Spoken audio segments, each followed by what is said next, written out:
আজি আমি আলোচনা কৰিবলৈ লৈছো মূল্যবোধ শিক্ষা doctor Dulumoni Goswami HS second year ML Assamesৰ পাঠ এটি মূল্যবোধ শিক্ষা আৰু এই পাঠৰ লেখিকা হৈছে ডক্টৰ দুলুমণি গোস্বামী প্ৰথম প্ৰশ্নটি হৈছে ভাৰতবৰ্ষৰ প্ৰাচীন শিক্ষা ব্যৱস্থাৰ মূল আধাৰ কি আছিল আমাৰ যে ইণ্ডিয়ান এডুকেশ্যন আছে সেই ইণ্ডিয়ান এডুকেশ্যনৰ যে এনচিয়েন্ট ইণ্ডিয়ান এডুকেশ্যন সিস্টেম ভাৰতবৰ্ষৰ প্ৰাচীন শিক্ষা ব্যৱস্থা সেই ব্যৱস্থাৰ যেটো আধাৰ সেই আধাৰ কি আছিল মূল্যবোধ আধাৰিত আছিল প্ৰথম অৱস্থাত মূল্য শব্দটো কি উদ্দেশ্যত ব্যৱহাৰ কৰা হৈছিল starting pointত আৰম্ভণিতে মূল্যবোধ যেটো শব্দ বা মূল্য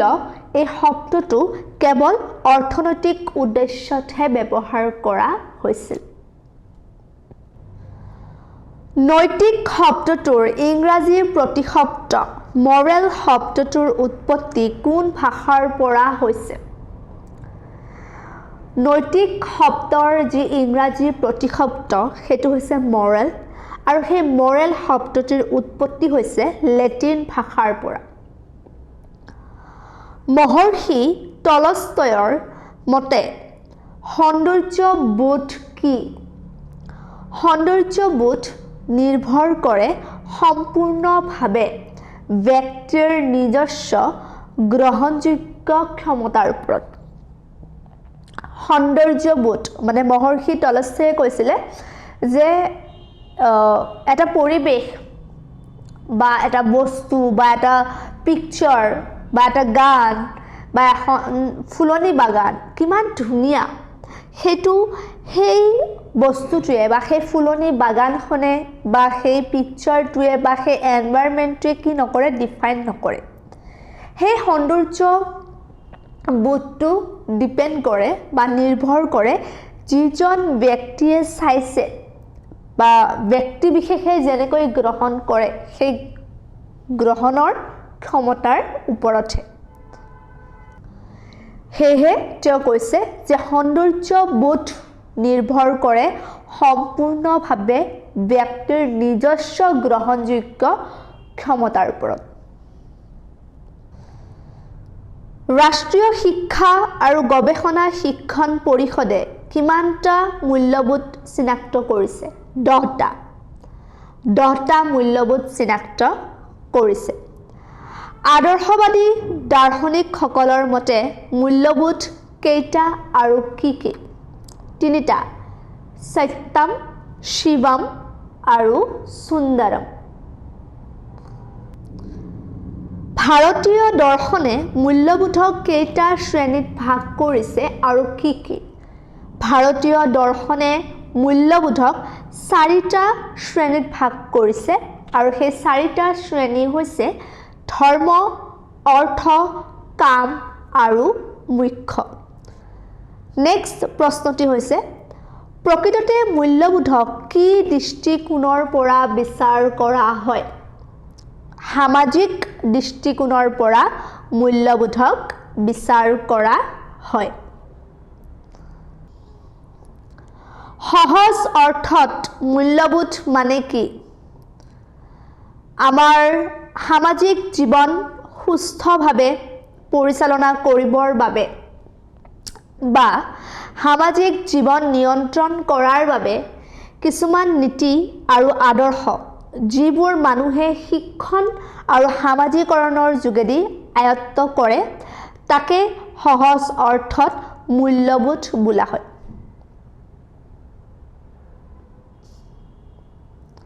ঠিক আছে আমাৰ সামাজিক জীৱন হেলদি বা স্মুথলি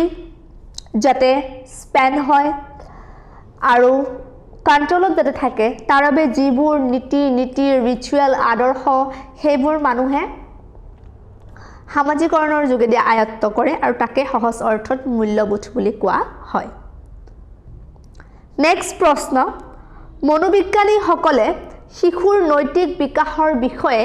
কেইটা আচৰণৰ কথা চিনাক্ত কৰিছে আৰু কি কি মনোবিজ্ঞানীসকলে শিশুৰ নৈতিক বিকাশৰ বিষয়ে চাৰিটা আচৰণৰ কথা চিনাক্ত কৰিছে প্ৰথমটো হৈছে যুক্তিনিষ্ঠতা শিশুৱে সন্মুখীন হোৱা বিভিন্ন পৰিৱেশ যুক্তিনিষ্ঠভাৱে বিচাৰ বিশ্লেষণ কৰা লজিকেলি শিশুৱে কি কৰে যি সিচুৱেশ্যনৰ মুখামুখি হয় তাৰ লগত যুক্তিসংগতভাৱে বিচাৰ বিশ্লেষণ কৰে নেক্সট পৰোপকাৰিতা অন্য মানুহৰ সুখ দুখৰ প্ৰতি সহানুভূতিশীল হোৱা আৰু প্ৰয়োজন সাপেক্ষে সহায় কৰা গতিকে শিশুক শিকাব লাগিব যে বেলেগ মানুহৰ যদি কাৰোবাৰ দুখ হৈছে তেওঁৰ দুখত কেনেকৈ দুখী হ'ব লাগে বা তেওঁৰ সুখত কেনেকৈ সুখী হ'ব লাগে লাইক বাৰ্থডে সেলিব্ৰেশন এনিভাৰ্সাৰী উইচেছ বা অকেজন যেনেকুৱা দিৱালী হোলী ঈদ পূজা এইবোৰ কেনেকৈ সেলিব্ৰেট কৰে কেনেকৈ গিফ্ট এক্সচেঞ্জ কৰে কেনেকৈ উইশ কৰে গ্ৰিটিংছ কৰে এইবোৰ শিকাব লাগিব তাৰোপৰি দুখত কাৰোবাৰ যদি মৃত্যু হৈছে কেনেকৈ সোশ্যালি কেনেকৈ ইনভলভ হ'ব লাগে কোনোবা যদি বেমাৰ আছে কেনেকৈ সেই মানুহজনক খবৰ ল'ব লাগে এনেকুৱাবোৰ শিশুক আচৰণ শিকাব লাগে 3 নম্বৰ আচৰণটো হৈছে দায়িত্ববোধ সমাজত নিজৰ দায়িত্ব সম্পৰ্কে সচেতন হোৱা আৰু নিজে কৰা কামৰ ভুল ত্ৰুটিসমূহ স্বীকাৰ কৰি লোৱা এটা বহুত ডাঙৰ পইণ্ট দায়িত্ববোধ ৰেসপন্সিবিলিটি